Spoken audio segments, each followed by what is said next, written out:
So while we were remembering and honoring our fallen heroes this past Memorial Day weekend, others were beating them up. That's right. On Friday night, 3 U.S. Marines on pass from Camp Pendleton, California, were assaulted by a mob of up to 30 teenagers at the San Clemente, California Pier Bowl. Why?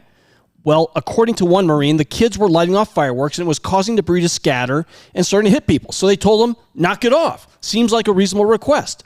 And something I'm sure 80% of adults would have said to rambunctious, poor judgment kids that needed some correction. But the kids didn't like being told that. So they followed these Marines, who, by the way, told them they were Marines, but they swarmed them, they threw them to the ground, and they started beating them up, hitting and kicking them repeatedly.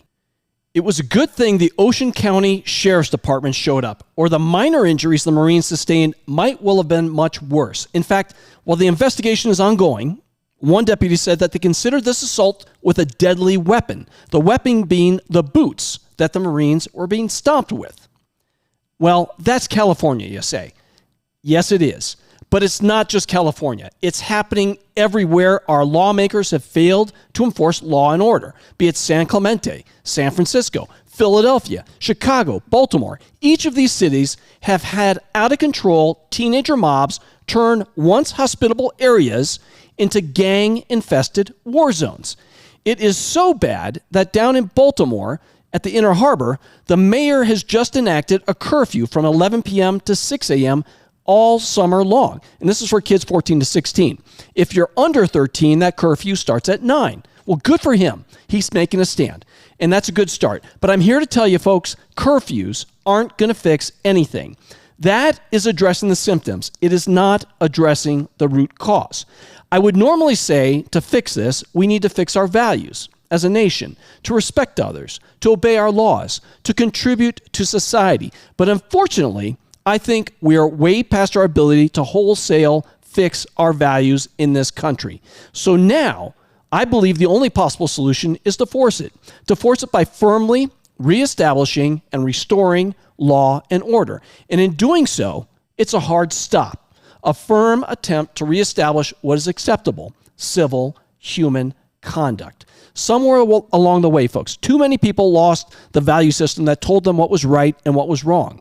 And even if it was the minority of us that didn't get it instilled in them growing up, then at least there was the strong arm of the law that would bring them back in line, make them pay for the transgressions, and in doing so, tell other people, other would-be perpetrators, what the penalty would be for hurting people, for stealing property, for doing others damage. But that's all changed.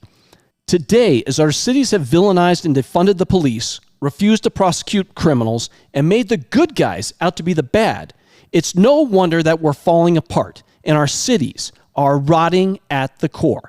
Who wants to be a cop anymore? You get called names, you get disrespected, penalized, put on trial for doing your job, not to mention shot at by the bad guys who are literally trying to kill you. It's no wonder that retention and recruit numbers are way, way down for our men and women in blue. So why am I telling you all this? Well, because you need to be smart and you need to be prepared. All it takes is a tweet for a bunch of delinquents to randomly pick your street address for their next spontaneous mob. So here's some pointers. First, stay away from bad places. We all kind of know what those are. Just stay away from them. Second, always have a ranger buddy with you.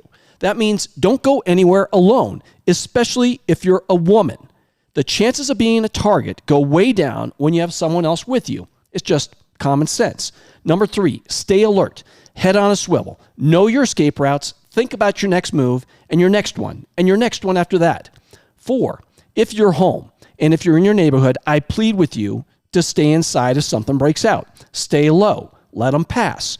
They're looking for trouble and will find any excuse to pick you as their target. Even if they knock over your mailbox or throw some rocks at your house, your lights, let them pass because chances are they will. They'll pass.